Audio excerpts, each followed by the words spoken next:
Welcome to the Climate Hour. I'm Bob Grove, your host.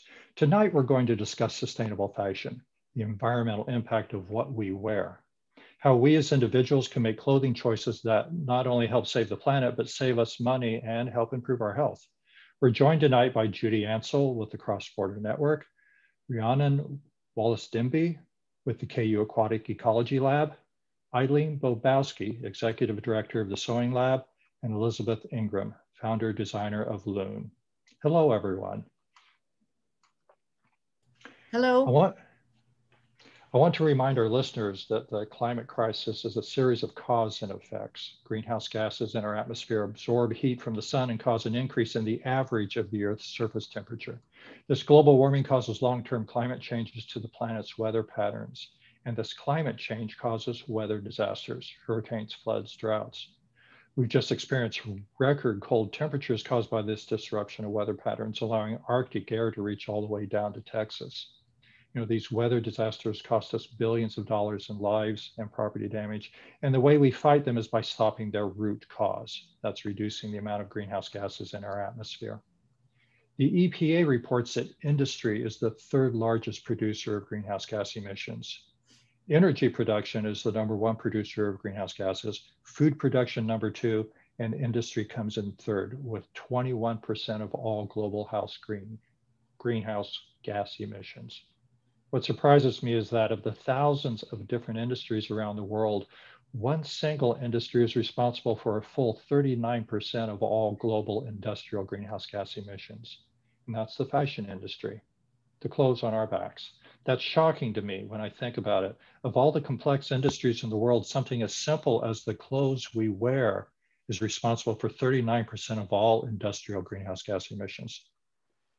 The fashion industry is also a major source of waste landfill and a major contributor of toxic chemicals and microplastics to our environment.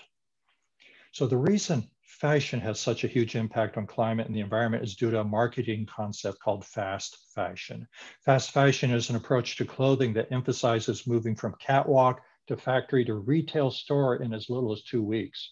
Do you remember when designers used to have spring and fall fashion shows? How a few months later, these designs would reach the local malls and we'd be able to buy them for the rest of the season? Well, today we're hit with a new fashion trend every 2 weeks. And that's typically cheap clothing designed to be worn a couple times, then to fall apart and be thrown away. This marketing concept was invented by a Spanish gentleman named Amancio Ortega. He's the owner of Zara, an apparel store that produced something like 20 new clothing collections each year. Zara started going international in the 1990s. It was a Spanish store, so it went international. And by 2017, about 20 years later, Mr. Ortega actually became the world's richest man, worth $85 billion. So you can see this fast fashion trend is worth a lot of money and it has a huge impact on our environment and our economy. We're all familiar with fast fashion, even if we don't know what we're buying. If you've ever bought from H&M, Gap, Forever 21, Target, then you've bought fast fashion. Elisabeth, when we were talking earlier, you mentioned that fast fashion used to be a part of your daily routine.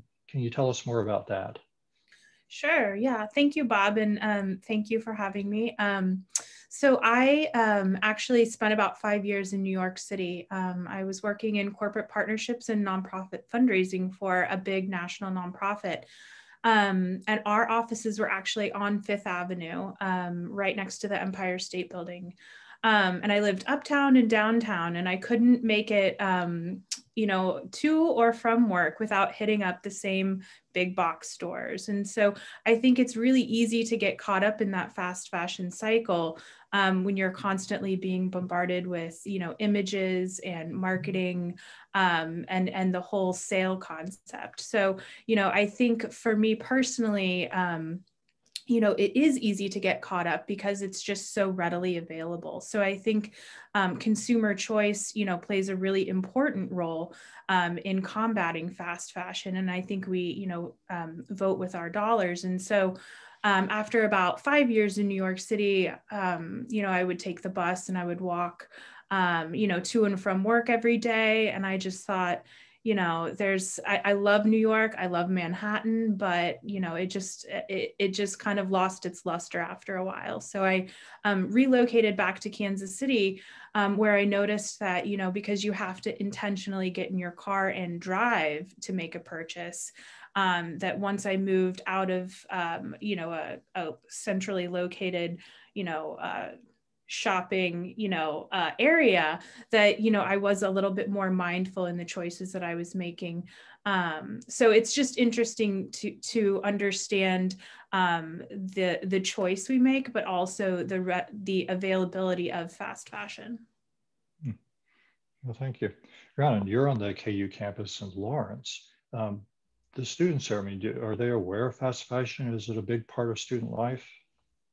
Yeah, students are definitely aware of fast fashion. A lot of the fast fashion websites like Forever 21, H&M, Boohoo, some of those clothing lines actually market a lot to students.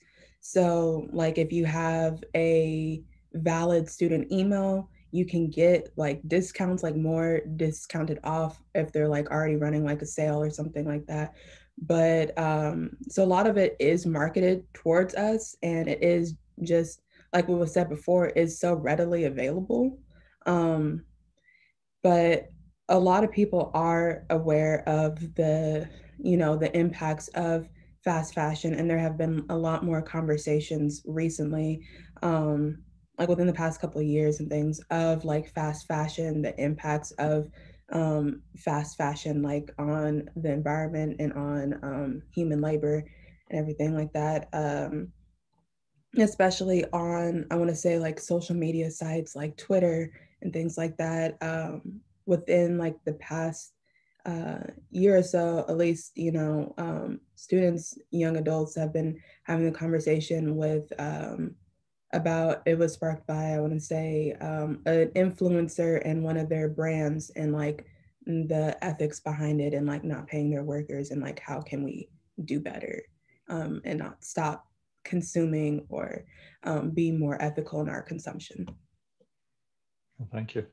Eileen, you and I remember when they would have the annual fashion shows, and you know the new lines would come out, and that's what we'd live with for the year. When did you first become aware of fast fashion as this new trend? I think when I started leading the Sewing Labs nonprofit, I'm the executive director with the Sewing Labs, and we're all about repurposing and upcycling. 100% of the fabric that is in our room that our students use is all been donated to us, and so therefore it's being upcycled. Same thing with notions, sewing machines, and so I started to do a little bit of research. I read some wonderful books. There's a book called Fashionopolis, by Dana Thomas, which is all about the fast fashion industry, and that was really enlightening for me. At the same time, I came across a wonderful book called Mending Matters by Katrina Rodabow, where people should take the approach of mindfully mending their clothing in an artful, spiritual way, which can really be beneficial for your health as well. Sewing is really good for your health. There's another wonderful book called The Conscious Closet by Elisabeth Klein, where you can take the approach of really looking at the fashions in your closet. Back in the 1960s, the average person had 25 pieces of clothing that they rotated through. And now, you know, you think about some of the closets and the walk-in space that some people have, it's just tremendous, the consumable mentality that we have. And so we're huge proponents of slow fashion at the Sewing Labs, offering workshops. We've got a couple interesting workshops coming up. We've got one on shibori dyeing, which is taking thread to stress the fabric. You know, when I was a kid, we used rubber bands to tie dye, but you can take an actual artful approach of using thread to create unique designs when you're dyeing fabric. Or we've got an unpaper towel workshop where we'll teach people how to use terry cloth and grommets and create a roll of unpaper towels for your kitchen, and just use rags to clean the space up, and you throw them in the washing machine. We've also done workshops here where we teach people how to make reusable feminine care products, or, you know, reusable grocery bags, reusable produce bags, all with a needle and a thread. Thank you. That's very interesting. So you're kind of looking at the anti-fast fashion. You're the slow fashion movement. Let's talk about some of the impacts of fast fashion. There are 4 stages to the clothing life cycle, I believe. The fiber production, and that's creating the textiles. Clothing production, where they actually sew the textiles into a piece of clothing. Clothing use, that's us wearing it. And it's after use, what happens to it when we're done wearing it. So let's start with the first stage, fiber production. And this has some huge impacts on the environment. Fast fashion has been made possible and has grown hand in hand with the use of fossil fuels as fibers. We're talking about polyester, acrylic, nylon, those kinds of things. These are actually textiles made up of plastic threads created from the same crude oil that is refined and burned in our cars. And just as burning gas in our cars causes pollution and greenhouse gas emissions, so creating and burning fossil fuel-based textiles creates just as much pollution and greenhouse gas emissions. 63% of all textiles today are fibers made from petrochemicals. That's made from fossil fuels. 51% of all global textiles are polyester. I mean, look at the labels on your clothing. You'll find most of that is polyester. To get a feel for the amount of greenhouse gases this causes, let's consider the amount of energy it takes to produce 1 kilogram of different things. I'm going to use megajoules to measure this energy. A megajoule is roughly the amount of energy it takes to run a 60-watt light bulb for a little less than 5 hours, okay? So let's start with something simple like glass. It takes 15 megajoules to produce 1 kilogram of glass. That would be like the panes of glass in the window of your house. So that's 15 megajoules per kilogram. It takes 36 megajoules to produce 1 kilogram of steel, the steel in our skyscrapers. It takes 123 megajoules to produce 1 kilogram of polyester. Wow, stop and think about that. It's taking roughly 3 times as much energy to produce polyester as it does steel. And other petrofibers use even more energy. Acrylic uses 170 megajoules per kilogram. And nylon uses 250 megajoules per kilogram. That's a lot of energy and greenhouse gas emissions just to create polyester and other petrochemicals. The next stage in the clothing life cycle is clothing production, taking the textiles and sewing them into actual clothing. This stage produces significant amounts of pollution. A World Resources Institute report in 2017 found that the garment manufacturing accounts for 20% of all global industrial water pollution. That's 1/5 of all industrial water pollution. A 2015 Alternatives Journal article reported that approximately 8,000 synthetic chemicals are used to turn raw materials into textiles, and that much of these chemicals end up in our water systems. The 2017 Ellen MacArthur Foundation study found that 30% of all substances used to manufacture clothing pose a significant risk to human health. Even natural fibers like cotton present risks. Cotton is grown on just 3% of the world's farmland, yet uses 16% of global insecticides and 25% of the world's herbicides.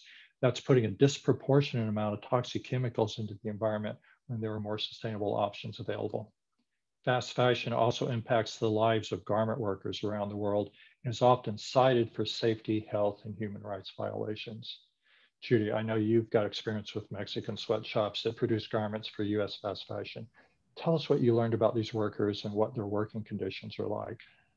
Well, the activity of my organization, the Cross Border Network, began with NAFTA and with the outsourcing and offshoring of US production and all kinds of things, including garments. The offshoring of jeans and productions began in the 1970s. You might remember the International Ladies Garment Workers slogan of "Look for the Union label." I became really aware of it in late 1990s when Lee Jeans in St. Joe, Missouri shut down and moved to Mexico. And we actually brought up a group of Mexican maquila workers. Some of them worked in garment. They worked in all kinds of things, electronics and so on, from the border. And we brought them to St. Joe to meet the former Lee Jeans workers. And we were afraid, there was so much rhetoric about you're stealing my job, et cetera, et cetera. But they sat down and they started talking and they started realizing how they had been so victimized by this whole process. Lee Jeans, in fact, used the American workers to train the Mexican workers without telling them that they were also going to lose their jobs. But many of the conflicts that we got involved in were promoting rights to independent unions and rights to unionize in Mexico. And one of the ones I remember most clearly was a struggle at a company called La Hat in Gomez Palacio, Durango, which is about less than 100 miles from the border. And it's a town that has developed production for export. So the garments that are made there are shipped to the United States. And the workers in this particular factory complained about all sorts of things, working conditions issues and wages. The maquilas during that time and really up until today pay what we called wages of hunger. The Mexican minimum wage at the time NAFTA passed was less than $4 a day. It is still, until last year when it was, the border wage was raised, it's still maybe $4.50 or $5 a day. At the same time, Mexico became a huge importer of food from the United States, and people just couldn't afford the prices. And so that's why we called it wages of hunger. The working hours were long. The workers were fired if they spoke up against unsafe conditions. Very often they were working in unsafe factories, and when they complained, they were fired. So many of them tried to unionize. My organization tried to put pressure on the end users, the companies that were purchasing these products. And I had a really interesting experience because we were sent labels by the workers who took pictures of the labels. And, you know, the labels in this particular place were Levi's, Aeropostale. There was a Chinese company called Mud Jeans for a while. I don't know if they still exist. And so I had the opportunity to call these companies and ask them, hey, you're supposed to have a code of conduct for your suppliers. And I'll never forget, I called a guy from Aeropostale. I left a message. He called me back within 15 minutes and threatened to sue me. And I said, but your jeans are being made in this factory and you're violating the rights of the workers and you're violating your own code, I think, but you know, where is your code of conduct? Because very often they don't even publish them for their suppliers. And he said, we do not produce in that factory. And I'm going to sue you if you keep saying it. And so I sent him a copy of the label. And he called me back very sheepishly and said, oops, well, actually, we're not supposed to be producing in that factory, but one of our jobbers couldn't get it done in some other factory, so we're producing in that factory. And I said, well, fix it. And of course they didn't. And we ended up going to Levi Strauss. And I remember a meeting we went to in San Francisco where we had a big demonstration out front just to soften them up because generally they don't want to do anything.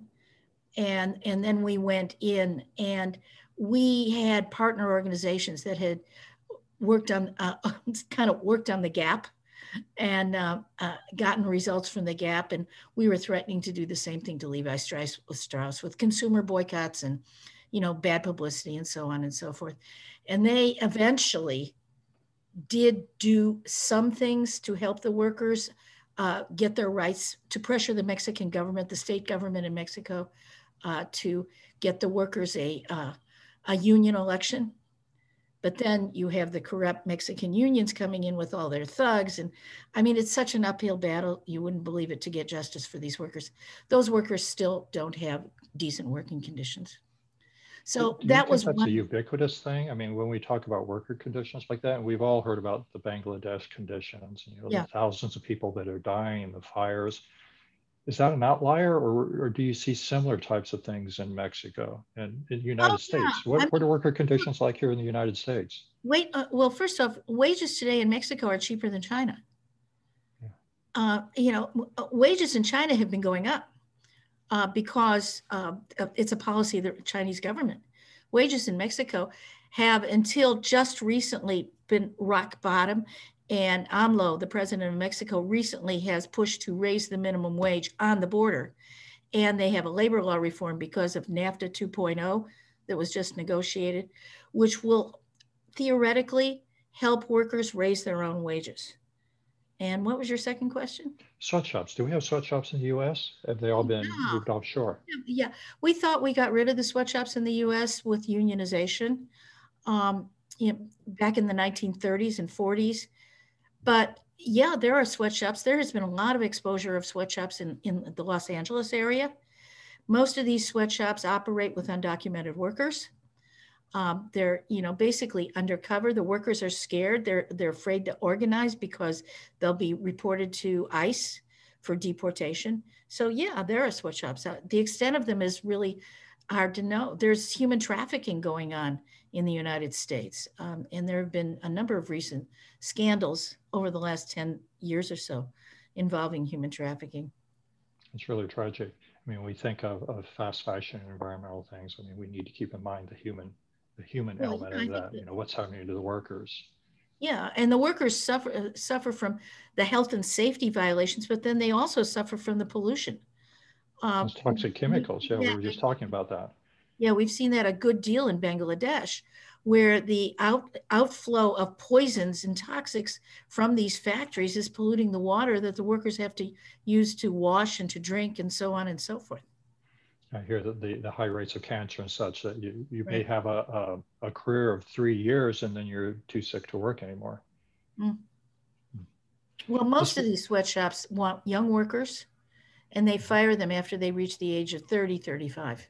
I've seen that over and over again in Mexico. Wow. That's tragic. Let's move on to the next stage of clothing's life cycle, and that's use. That's us wearing it. That seems pretty straightforward. The big environmental impact actually comes from washing and drying our clothes. Dryers in our homes are actually one of the largest users of energy, within the residence. So hanging your clothes to dry can have a big impact on the planet and save you a lot of money. You're just not paying for that electricity. But in the last few years, we've started learning that washing our clothes has an even larger impact on the environment, and that's caused by microfibers. A 2011 study found that around 1,900 synthetic plastic microfibers per garment are released each time we run a load of wash. And that's because these microfibers are so tiny that they're not filtered out by our wastewater treatment plants. They end up in our rivers and our oceans. University of Plymouth did a 2016 study that found 700,000 microfibers are released by a standard load of family laundry. So that's every load of laundry you do is releasing 700,000 microfibers into our environment. The Ellen MacArthur Foundation again reported that there are 1.4 quadrillion microfibers in our oceans as a result of washing clothing. Quadrillion, that's a number followed by 15 zeros. I can't get my mind around that. And that up to 1.7 million tons of microfibers, and we're not counting the microfibers, we're talking weight, tons of microfibers, 1.7 are being released into the ocean every year. This has to be having a huge impact on our environment. Another study in 2011 found that 85% of all man-made debris on shorelines around the world is made up of microfibers. Rianon, you work with the KU Aquatic Ecology Lab, and I know you're specializing in microplastics. Can you tell us more about that and what its impact on the environment is? Yeah, sure. So a little bit. So I do work for the KU Aquatic Ecology Lab, which is part of the Kansas Biological Survey up at KU. My research is focused on microplastics and the effects on aquatic organisms. So I'm more so in the freshwater sector of things, but I could definitely give a breakdown of it. So if you've ever used any type of beauty care product that had the little microbeads, I know early mid 2000s, there was a lot of microbead products, and microbeads are a type of polyethylene plastic. Then you are familiar with what microplastics are.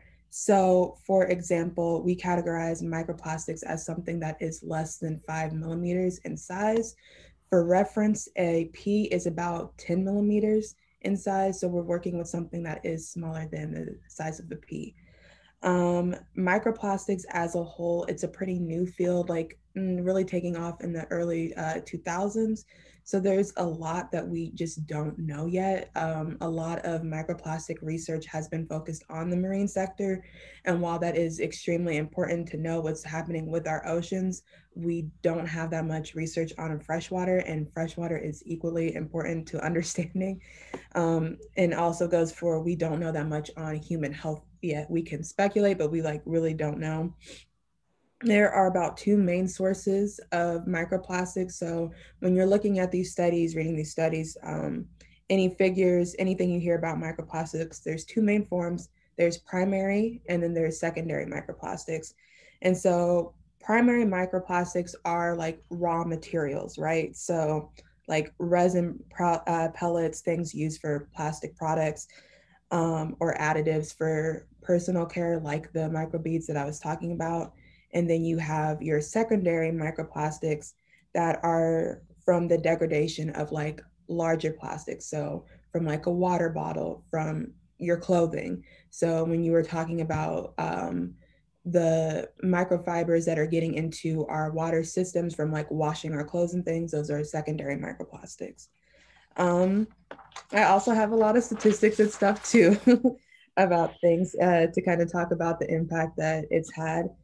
I will say, so when it comes to determining like a natural concentration of microplastics in our environment, it can be really difficult to pinpoint one, as you know, different scientists are looking at different things. Some people will look at microplastics just in water. Some people look at it just in sediment. Some do both. Some measure kilograms, particle per liter. Some studies will say that microbeads are more prevalent. Some will say that microfibers are more prevalent. It's very chaotic. But there was, I'll provide two examples. So like there was a 2019 study that was done in Barcelona, and they found that about 54.5% of microplastics in the water, so they did by like volume in water, were microbeads or polyethylene. 16.5% were PP plastic, or like plastic bottle caps, plastic bottles, and then 9.7 polyester, so like yarns, threads, clothes. That was a study that was done in the Mediterranean. And then there was the same study that you talked about, that 2016 study that was done, that found with what an average 13-pound load of laundry could create about 700,000 particles of microfibers, right? And so when they were breaking that down further in the study, there was about 700,000 fibers that were acrylic, about 496,000 that were polyester, and then polyester cotton blend was about 137,000. And so if we use both studies, we can kind of make an inference on like what's happening and what we're finding in our environment. The rise of plastic, especially with microfibers, are getting more and more into the system with washing our clothes. And in the freshwater sector, we've been seeing a lot of it in like drinking water and things like that, right? So fragments and fibers were the predominant particles that were found by the World Health Organization when it came to drinking waters. And then also coming back to like energy and how things are produced, a huge contributor to microplastics, which is including microfibers in our environment, is through like sewage sludge, and then just the washing of clothes. Like, yes, water treatment facilities do try to get out as much as possible, but microplastics are tiny. They can really like slip through systems and things like that. So I'll talk a little bit about like what I study. So like I said, I study microplastics and the effects on aquatic organisms. So I specifically focus on a type of zooplankton called Daphnia magna. I'm looking to see like where microplastics are getting lodged in these aquatic organisms like upper GI versus lower GI, and if microplastics trophically transfer from one organism to another. So like I have ghost shrimp. So if the shrimp eat the zooplankton, will the microplastics from the zooplankton transfer to the shrimp? And like in a lot of studies, we have seen microplastics transfer throughout food webs. And kind of like, what could that mean for us? Like if we know that the zooplankton, the plastic from the zooplankton can transfer to the shrimp, what does that mean for our food, you know? And the fish, things we eat. So what I have been seeing is a lot of microplastic particles in the lodge in the upper GI. And so what this can cause is suffocation of the organisms. We've also seen studies like higher mortality rates, reduced feeding rate, reduction in body mass and metabolic rates, decreased predatory performance. Like this has a lot of serious effects on these organisms. There was a study that was done on mussels that showed that plastics were getting into the gills of mussels, which decreased the mussel's filtration rate of water. And it also showed like tissue damage as well. And another thing to keep in mind about these microfibers and microplastics is that they can collect a lot of pollutants. So like pollutants, pathogens, all of that can get stuck to these microplastics as well. So when you're thinking about the impact and stuff too on the organisms, like aquatic organisms, like yes, it's like causing like physical damage, but you also have to remember like the toxicity of all of these as well, and how the pollutants are getting stuck to the microplastics and being like introduced into their systems. That's probably bringing not only the plastics, but like you were saying, the microplastics seem to be bonding the trash on our beaches. It sounds like it's pulling those toxins or absorbing those toxins and then entering our food streams.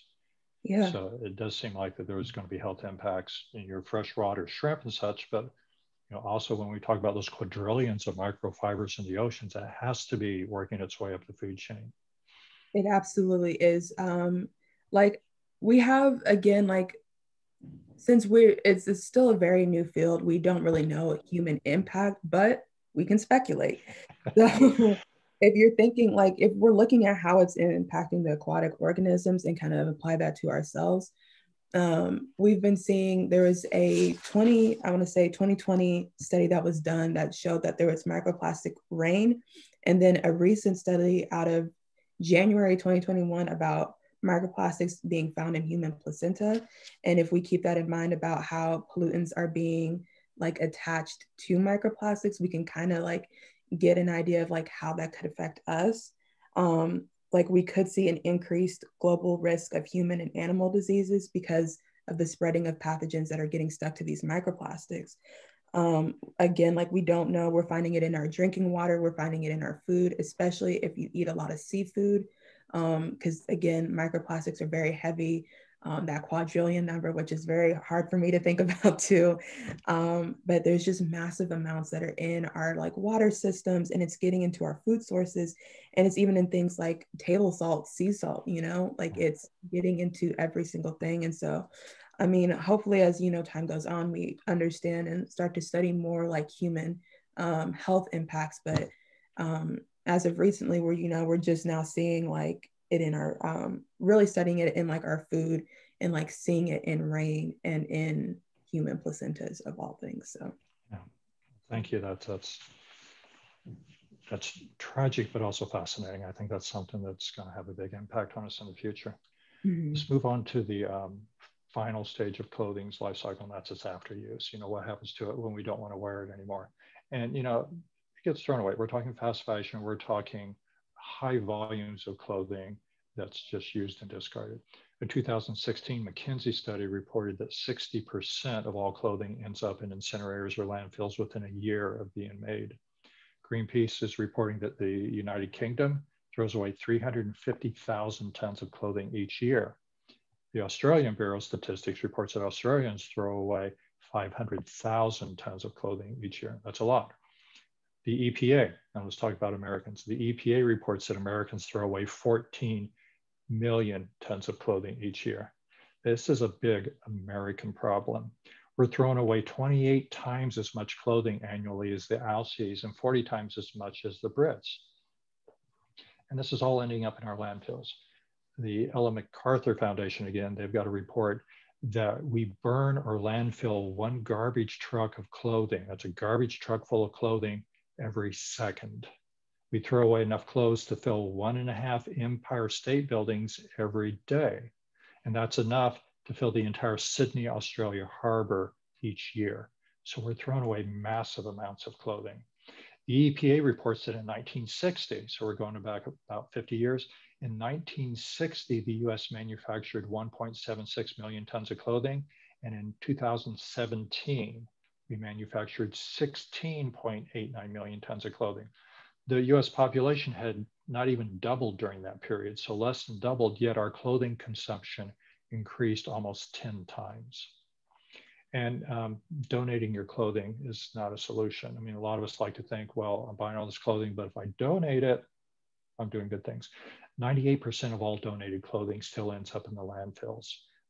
You know, you're donating it to Goodwill, Salvation Army, and they're going to take a certain amount of that clothing to resell. But most of that clothing they can't resell. They ended up selling it to other companies, you know, metal companies like Barley Inc., which is based in Miami. They buy the used clothing from Goodwill and Salvation Army and then sell it to third world countries. Barley ships their clothes to Latin America, and they end up in flea markets where those garments sell for like $1 each. Barley takes in 120,000 pounds of clothing each week in just the Miami area. That's the weight equivalent of taking 30 cars a week and shipping them to Latin America. But even there, once it's shipped to Latin America and trying to sell them at $1 a garment, less than 1% of that clothing sells, and the other 99% is going into foreign landfills. Developing countries are so flooded with secondhand clothing now that they're starting to push back. East African countries like Kenya recently tried to ban their imports. And in 2018, Trump had to threaten them with tariffs. Basically telling Kenya that if you stop taking our waste, we're going to put tariffs on you. So Kenya backed down. So this is a real problem. Our consumption of fast fashion is clearly not sustainable.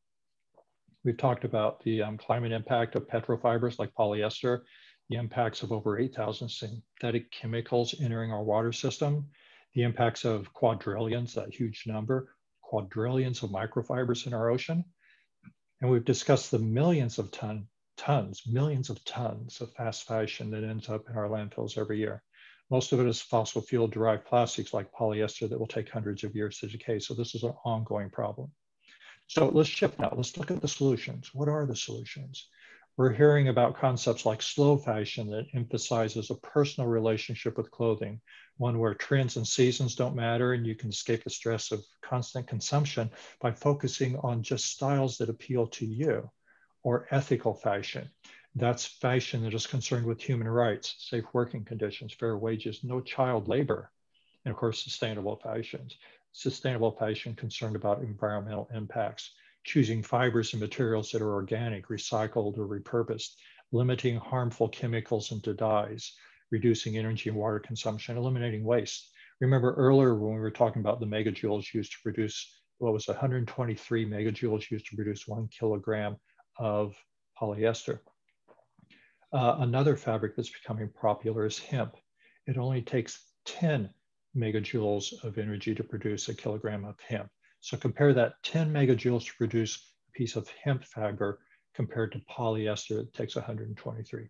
There are solutions out there. The recommendations I hear are things like slow down your pace of shopping and consumption.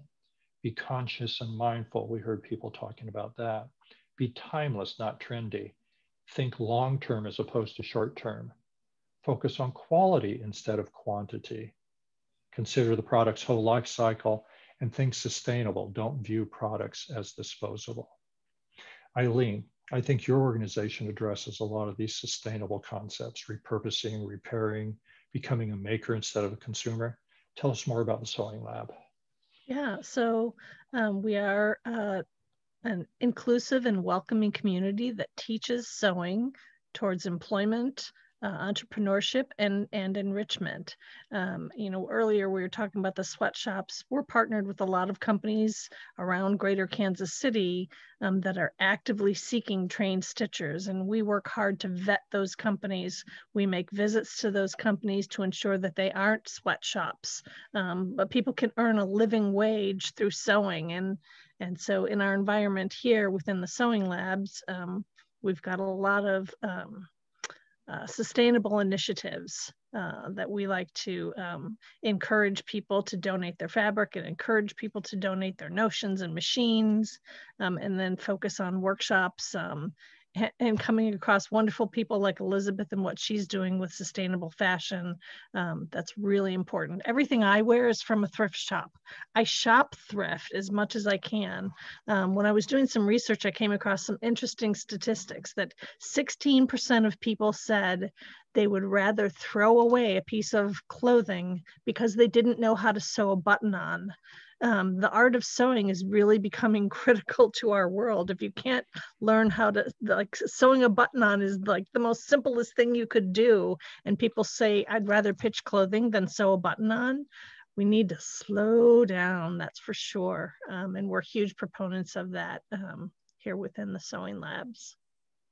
That's the whole fast fashion thing. Throw it away, buy something cheap, don't worry about it. And obviously, if we want to stop fast fashion, if we want to stop all these abuses to our environment and our workers, you know, we need to learn to sew, or we need to find somebody that will sew for us. I mean, a career as a seamstress or, you know, a tailor, those are traditional careers that maybe need to come back. So you're actually teaching. I'm sure you do. So you're actually teaching people how to sew. People can come to the sewing lab and sit down in a machine, and you'll teach them how to sew on that button.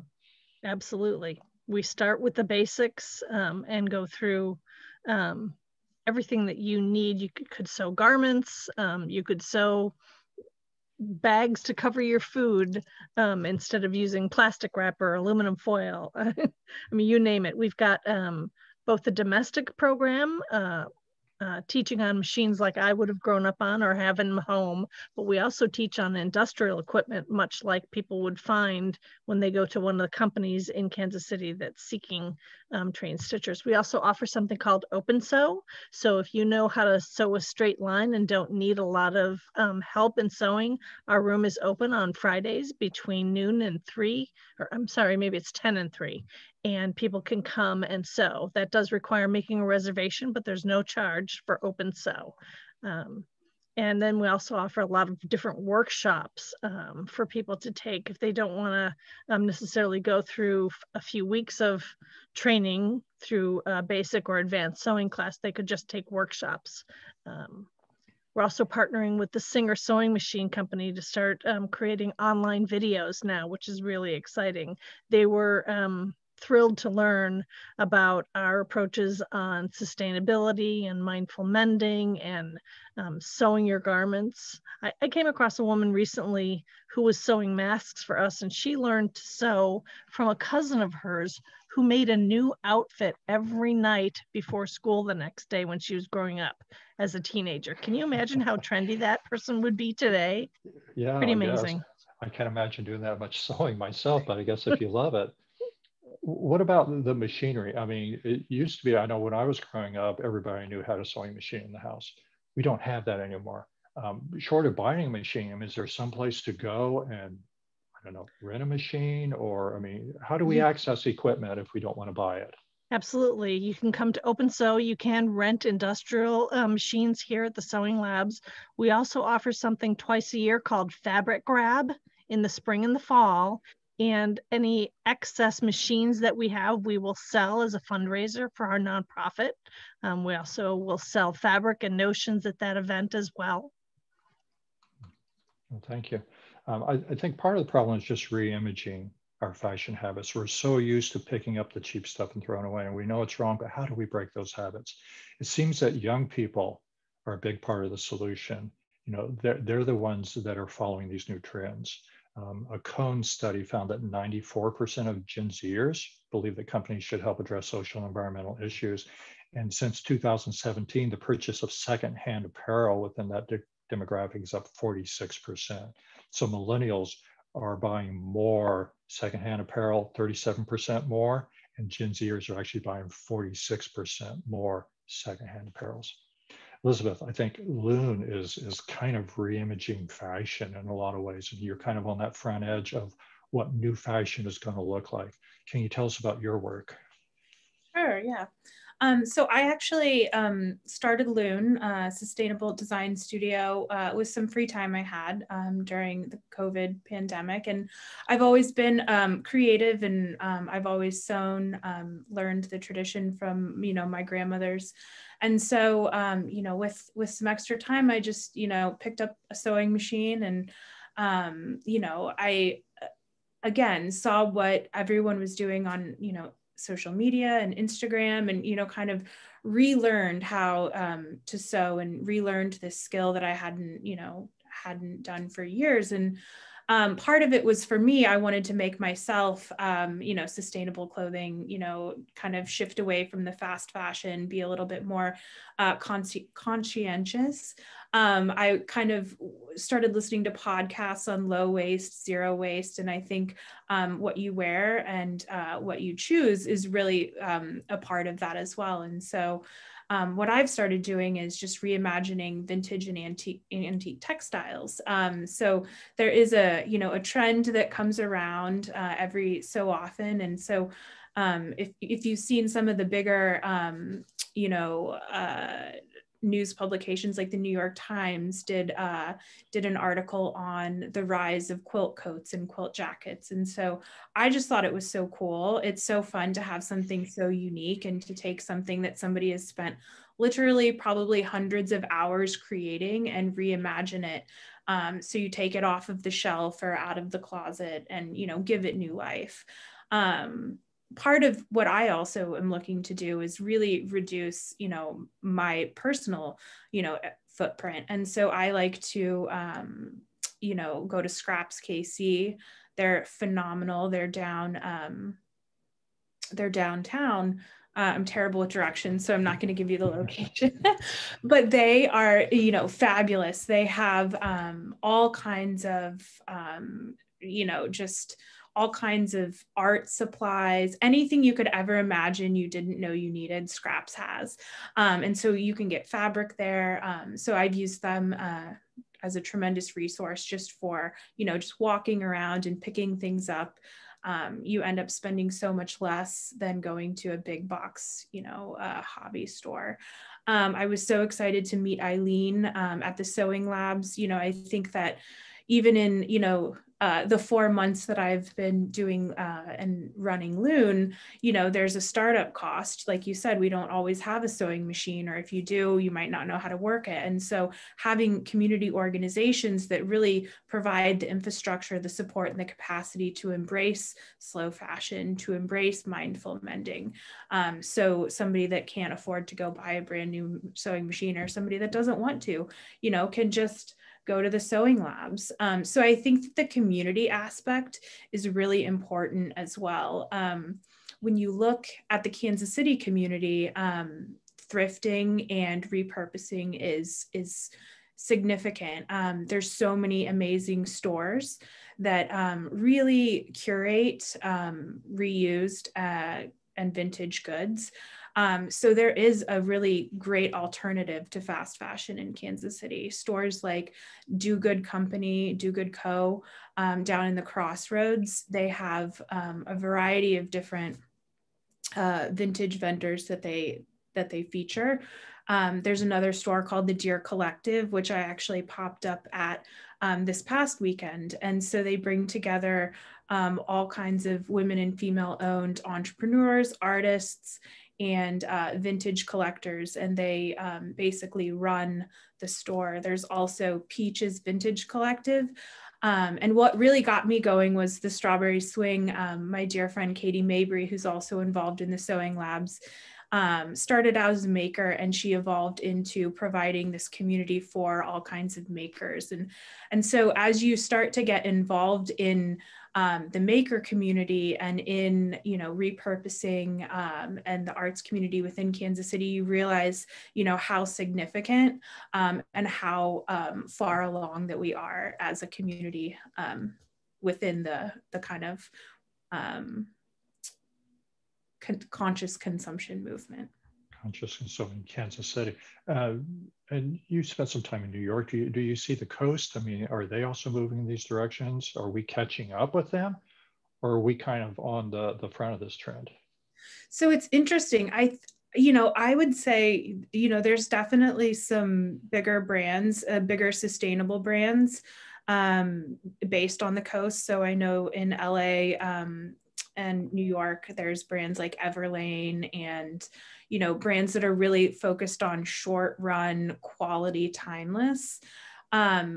I think Kansas City, because, and the middle of America, there's not the same level of hustle and bustle and grind. So I think that, the innovation here and the community and the connections that we make just based on where we are, I think sets us apart as a community. But they're definitely, I think the big brands are taking note. When you look at, brands like Patagonia and their big brand marketing campaign around, don't buy this, like don't shop. So I do think that there's big brands that are leading the way that are helping pull along, some of the more fast fashion brands, but it's a work in progress. It's a good work in progress. I'm excited to see that happen. Some of the misconceptions, I mean, the whole selling point of fast fashion is it's cheap. Economically, what does that mean to us? Yet if it's going to fall away after 2 wears, is that really cheap? Just think of putting $60, $80 into a nice piece of fashion, something that's generic, not trendy, something that you could wear for several years. If you're going to replace a piece every 2 weeks, and it's $10 a pop, how long does it take for those throwaway clothing to end up costing you more than that nice piece of fashion that you can buy and wear? So, I mean, there's lots of things that we can do to change this trend. And the interesting thing about this industry is that we as individuals can actually make a difference. This isn't some industry that needs, activists. Well, it does at some levels. I mean, the human rights and stuff, and I really applaud your work, Judy. But, the industry doesn't have to wait for the activists. It doesn't require government regulation. We as individuals can control this industry with our pocketbooks. This industry is based on us buying fast fashions. And if we all stop doing that, then the problem changes, it goes away, it becomes better.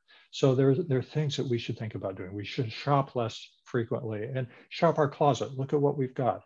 If you need something new, shop secondhand and vintage. And all these new fashions and makers are out there that's making this a wonderful experience. When you go shopping, buy fewer buy fewer items. Don't go buy things spontaneously, buy what you need. And when you're shopping, try to avoid the fast fashion brands, shop smaller local businesses, buy quality that will last longer because it's going to save you money, and buy timeless designs and seasonless styles. If you buy that funky Christmas sweatshirt, you're only going to get to wear that 1 year. But if you bought a nice generic sweatshirt and decorated it, you can wear that a lot. Another thing is to choose the sustainable fabrics. We've seen that linen and hemp, just a few kilojoules to produce that compared to hundreds of kilojoules of energy to produce the petro fibers. There's also a concept of owning your fashion. Love the few things that you buy. Repair and repurpose. Why throw something away because you can't put a button on it? You can learn to sew a button. I can sew a button, and that's something to say. I can sew a button, and you can too.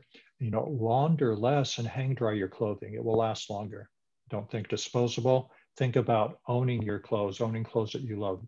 They're not consumables. They're part of your life. And then the idea of picking up a needle and joining the maker movement. I mean, Eileen has those options, and there's a lot of places where we can learn how to sew. So thank you, everybody. I want to thank all of our guests. You can find a lot of this information on the Climate Council's website, and that's at www.climategkc.org. Where can we learn more about the cross-border network, Judy? Where would we go to learn more about them? You can go to our webpage, which is crossbordernetwork.org.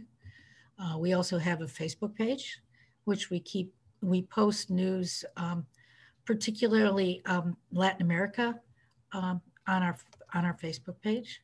You can you can come to events. We have get on our mailing list. Come to events. We have we do a number of Zoom events about politics, immigration, and why immigration isn't not going to change until we change our policies in Latin America, and that would include the sweatshops too. Thank you, Judy. Rianon, where can we go to learn about the KU's Aquatic Ecology Lab?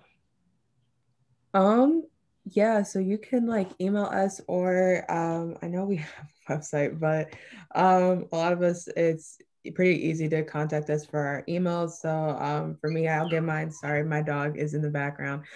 You can reach out to me at Rianon Wallace-Demby at gmail.com. I will spell it because it is it's a long one. So RiaNonWallace-Demby at gmail.com. Or for simplicity, you can email me at my KU email, which is r679w917 at ku.edu. That's great. And I'm guessing that if somebody Googled KU Aquatic Ecology Lab, it would come up with the website and stuff too. Yeah, yes, yes, absolutely. Mm-hmm. That's very cool. Thank you. Eileen, where did we go to connect with the Sewing Lab? Sure. The sewinglabs.community is our website, and we're on Facebook as well, and all the different events and workshops and classes that we offer, we promote on our Facebook page as well. So like us on Facebook and Instagram. Thank you. Okay, thank you. Elisabeth, where do we go to learn about Loon? Yeah, so I'm actually on Instagram at Loon & Co. So it's LOONANDCO. And then also loonandco.com is my website. So. Well, thank you, everyone. And thank you to our listeners. Please join us next month when the Climate Hour meets with the people behind Kansas City's 2021 Earth Festival. I'm your host, Bob Grove.